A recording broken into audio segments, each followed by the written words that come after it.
समीर की दुनिया तस्वीरों में बसती थी। वह एक फोटो पत्रकार था जिसकी आंखों में एक अनोखी कहानी, पकड़दाने की भूख हमेशा रहती थी। लेकिन दिल्ली की भागदौड़, दाच और दोहराव वाली जिंदगी ने उसकी उस भूख को कुंद कर दिया था। वही राजनीतिक रैलियां, वही फैशन शो, वही अपराध की खबरें। उसका कैमरा अब एक बोझ लगने लगा था और उसकी तस्वीरें बेजान। उसे एक ऐसी कहानी की तलाश थी जो उसे झकझोर दे, जो दुनिया को उसकी नजर से देखने पर मजबूर कर दे। एक शाम पुरानी दिल्ली के एक कबाडी बाजार में पुरानी किताबें खंगालते हुए उसके हाथ एक जर्जर चमाटे की जिल्द वाली डायरी लगी। ये किसी अंग्रेज अफसर की थी जो 1920 के दशक में राजस्थान में तैनात था। उसके पन्ने पीले और नाजुक थे और लिखावट धुंधली पड़ चुकी थी। समीर ने यूं ही पन्ने पलटने शुरू कर दिए। ज्यादातर बातें उबाऊ थीं, मौसम का हाल, शिकार के किस्से और स्थानीय प्रशासन की शिकायतें। लेकिन एक पन्ने पर उसकी नजरें टिक गईं। आज मुझे एक ऐसी जगह के बारे में पता चला जो नक्शे पर नहीं है। स्थानीय लोग इसे कठपुतली खिद्दा कहते हैं। कहते हैं यह गांव अपनी कठपुतली बनाने वालों के लिए मशहूर था। उनके हाथ में जादू था। वे लकद्दी के बेजान टुकद्दों में जान फूंक देते थे। लेकिन फिर एक रात पूरा का पूरा गांव खामोश हो गया। कोई बीमारी नहीं, कोई हमला नहीं, बस सन्नाटा। लोग कहते हैं कि गांव के सबसे बद्दे कलाकार मंगू उस्ताद ने अपनी मरी हुई बेटी की याद में एक आखिरी कठपुतली बनाई थी। एक ऐसी कठपुतली जो खून के धागों से नाचती है। वे इसे रक्त नर्तकी कहते हैं। कहते हैं जो भी उसका नाच देख ले वो खुद एक कठपुतली बन जाता है, हमेशा के लिए उसी गांव में कैद होकर। समीर का दिल जोर से धड़का। उसके रोंगटे खड्डे हो गए थे, लेकिन डर से नहीं, बल्कि एक अजीब से रोमांच से। कठपुतली खेदा, रक्त नर्तकी, ये वही कहानी थी जिसकी उसे तलाश थी। एक गुमनाम गांव, एक डरावनी किंवदंती और तस्वीरों की अनंत संभावनाएं। उसने उस डायरी को खरीद लिया और घर आकर इंटरनेट पर उस गांव के बारे में खोजना शुरू किया। कुछ नहीं मिला। कोई रिकॉर्ड नहीं, कोई जिक्र नहीं, जैसे वह गांव कभी था ही नहीं। इससे समीर का यकीन और भी पक्का हो गया। ये एक अनछुई, अनसुनी कहानी थी, उसकी कहानी। उसने अपने संपादक को फोन किया। मेरे हाथ एक जैकपॉट लगा है, उसने उत्साह से कहा। राजस्थान में एक शापित गांव जहां की कठपुतलियां जिंदा हैं। मैं जा रहा हूं। संपादक ने उसे समझाने की कोशिश की। समीर, ये सब बकवास है। किसी पुरानी कहानी के पीछे अपना समय और पैसा बर्बाद मत करो। लेकिन समीर ने ठान लिया था। उसने अपना कैमरा बैग पैक किया, अपनी मोटरसाइकिल की सर्विस करवाई और कुछ पुराने नक्शों और डायरी में दिए गए अस्पष्ट संकेतों के सहारे निकल पड्डी डीएचा। उसने अपने दोस्तों को बताया कि वह एक असाइनमेंट पर जा रहा है।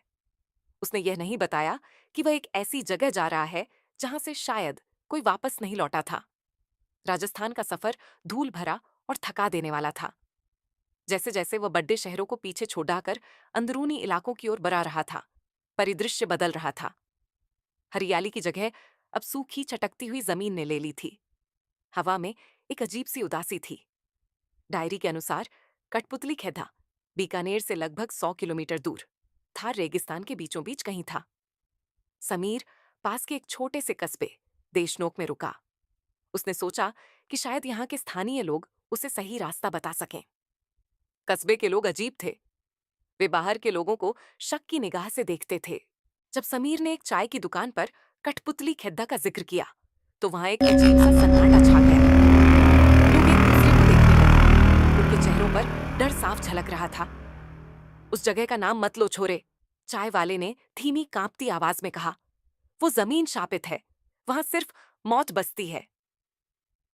मैं एक पत्रकार हूं, समीर ने अपना कैमरा दिखाते हुए कहा। मैं बस कुछ तस्वीरें लेना चाहता हूं।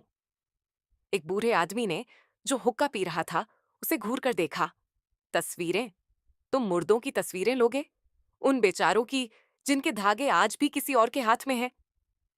क्या मतलब है आपका? समीर ने पूछा। मतलब यह कि वहां मत जाओ, बूढ़े ने कहा। कहते हैं मंगू उस्ताद की बनाई वो आखिरी कठपुतली आज भी वहां नाचती है। वो अपनी महफिल के लिए नए दर्शक ढूंढती है, और जो एक बार उसकी महफिल में शामिल हो गया वो बस एक बेजान शरीर रह जाता है, जिसकी आत्मा के धागे उस नर्तकी के हाथ में होते हैं। एक और आदमी बोला, मेरे दादा कहते थे कि उस गांव की हवा में एक संगीत है, एक टूटी हुई सारंगी की धुन।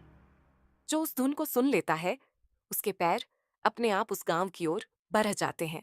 समीर को उनकी बातें दिलचस्प लगीं, लेकिन उसने उन पर यकीन नहीं किया। ये सब गांव वालों का अंधविश्वास था, जो पीढ़ियों से चला आ रहा था।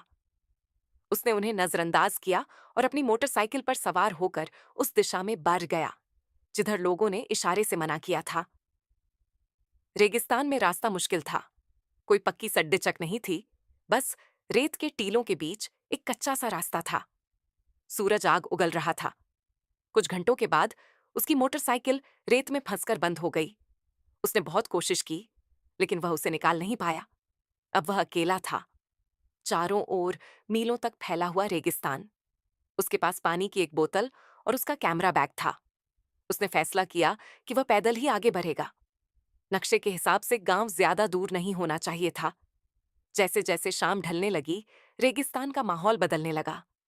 हवा ठंडी हो गई और एक अजीब सी खामोशी छा गई। और तभी समीर को वह सुनाई दिया। बहुत दूर से आती हुई एक हल्की सी धुन, एक सारंगी की आवाज जो टूटी हुई और बेसुरी थी। उसे गांव वालों की चेतावनी याद आई।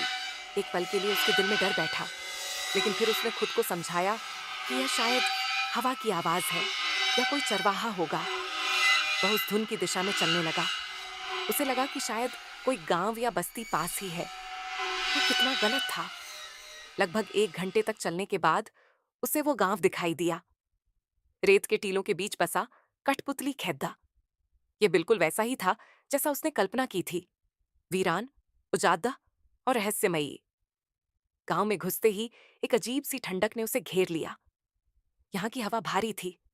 घर मिट्टी और पत्थर के बने थे, जिनकी छतें टूट चुकी थीं और दीवारों पर दरारें थीं।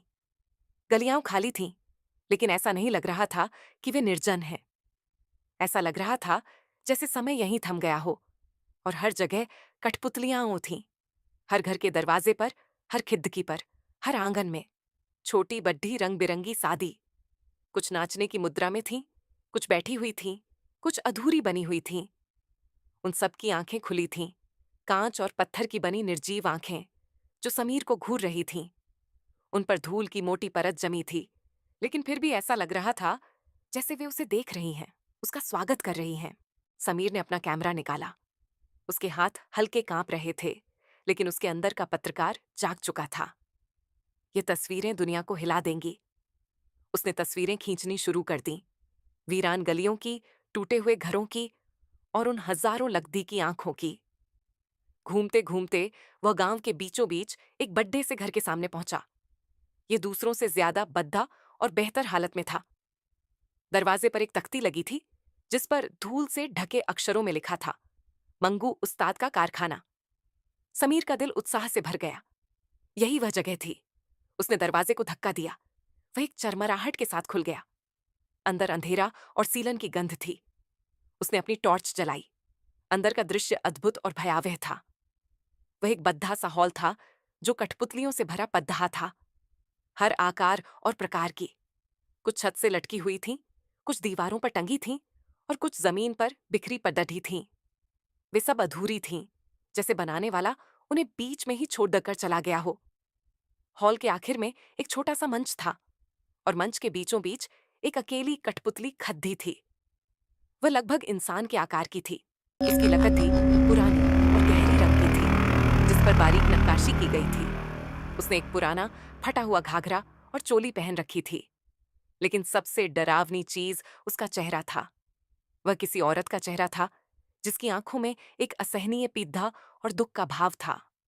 उसके होंठ हल्के से खुले थे, जैसे वह एक खामोश चीख मार रही हो। समीर समझ गया, ये वही थी, रक्त नर्तकी। वह धीरे धीरे मंच की ओर बढ़ा। उसकी नजरों उस कठपुतली पर जमी हुई थीं। उसे लगा जैसे कमरे का तापमान गिर गया हो। उसे लगा जैसे कोई उसे देख रहा है। कोई नहीं, बल्कि हर कोई। हॉल में मौजूद हर कठपुतली की आंखें उस पर टिकी थीं।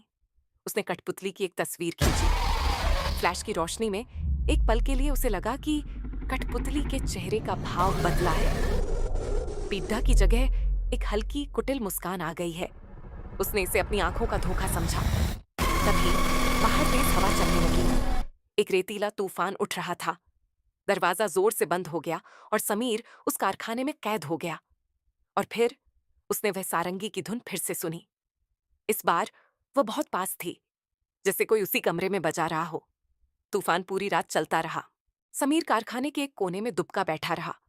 उसका दिल डर से कांप रहा था। सारंगी की धुन अब लगातार आ रही थी, एक ऐसी धुन जो कानों में नहीं बल्कि सीधे दिमाग में चुभ रही थी। यह उसे पागल कर रही थी। उसने अपनी टॉर्च की रोशनी चारों ओर घुमाई। उसे लगा जैसे हॉल में रखी कठपुतलियां हिल रही हैं। जब वह एक कोने में देखता तो दूसरे कोने में कोई कठपुतली अपनी जगह बदल लेती। यह सब उसकी आंखों के ठीक सामने नहीं हो रहा था, बल्कि तब हो रहा था जब उसकी नजर कहीं और होती। वह जानता था कि यह उसका वहम नहीं है। इस जगह में कुछ भयानक रूप से गलत था।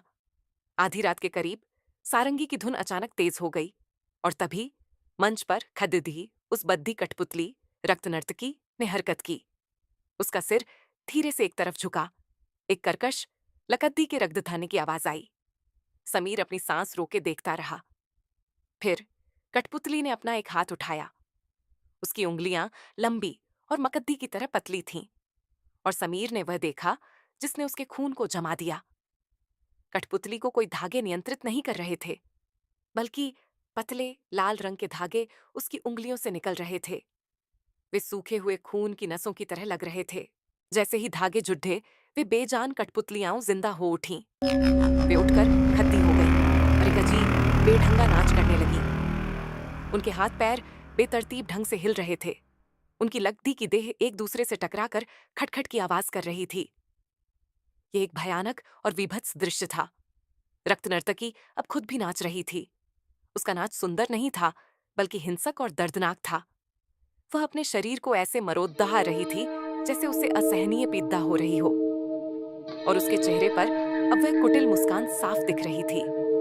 समीर चीखना चाहता था, भागना चाहता था, लेकिन वह अपनी जगह से हिल नहीं पाया। सारंगी की धुन ने उसे झकझोर लिया था।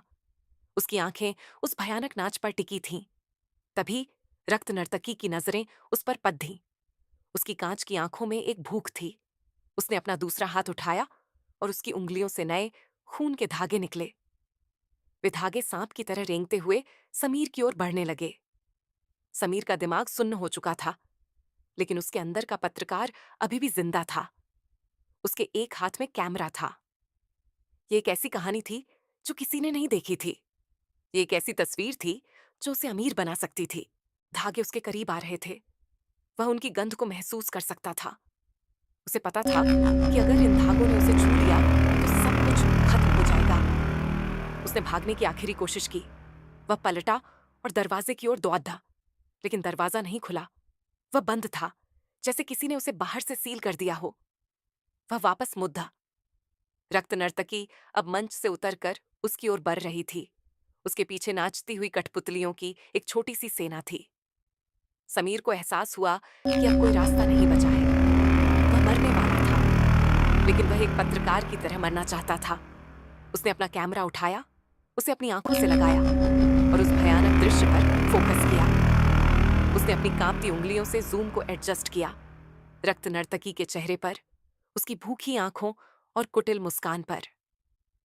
यह उसकी जिंदगी की सबसे बेहतरीन तस्वीर होगी, उसकी आखिरी तस्वीर। जैसे ही उसने बटन दबाया, कैमरे का फ्लैश चमका। एक पल के लिए सब कुछ सफेद रोशनी में नहा गया और उसी पल खून के धागों ने उसे छू लिया। उसे एक तेज बर्फीला दर्द महसूस हुआ, जैसे किसी ने उसके शरीर से उसकी आत्मा को खींच लिया हो। उसे लगा जैसे वह हल्का हो रहा है, उसका शरीर खाली हो रहा है। उसकी आंखों के सामने अंधेरा छा गया। आखिरी चीज जो उसने देखी वह रक्त नर्तकी का मुस्कुराता हुआ चेहरा था। कुछ हफ्तों बाद दिल्ली में समीर के संपादक के कंप्यूटर पर एक ईमेल आया। ये समीर के अकाउंट से था। सब्जेक्ट लाइन खाली थी और ईमेल में बस एक अटैचमेंट था। संपादक ने झिझकते हुए फाइल खोली। ये एक तस्वीर थी। तस्वीर की क्वालिटी एकदम साफ। तस्वीर में एक पुराना धूल भरा कारखाना था। बीच में एक भयानक इंसान के आकार की कठपुतली नाच रही थी। उसके चेहरे पर एक विजयी मुस्कान थी। उसके शरीर से खून के लाल धागे निकल रहे थे, जो आसपास की छोटी कठपुतलियों को नचा रहे थे। लेकिन तस्वीर का सबसे भयावह हिस्सा पृष्ठभूमि में था। नाचती हुई कठपुतलियों की भीड़ के बीच एक नई कठपुतली खड़ी ही थी। उसने आधुनिक कपदासे पहने हुए थे और गले में एक कैमरा लटका हुआ था। उसका लगदीही का चेहरा डर और आश्चर्य के पल में जमा हुआ था। समीर को उसकी कहानी मिल गई थी। वह खुद वह कहानी बन गया था। उसकी तस्वीर दुनिया तक पहुंच गई थी, लेकिन उसकी आत्मा हमेशा के लिए कठपुतली खेदा में कैद हो गई थी।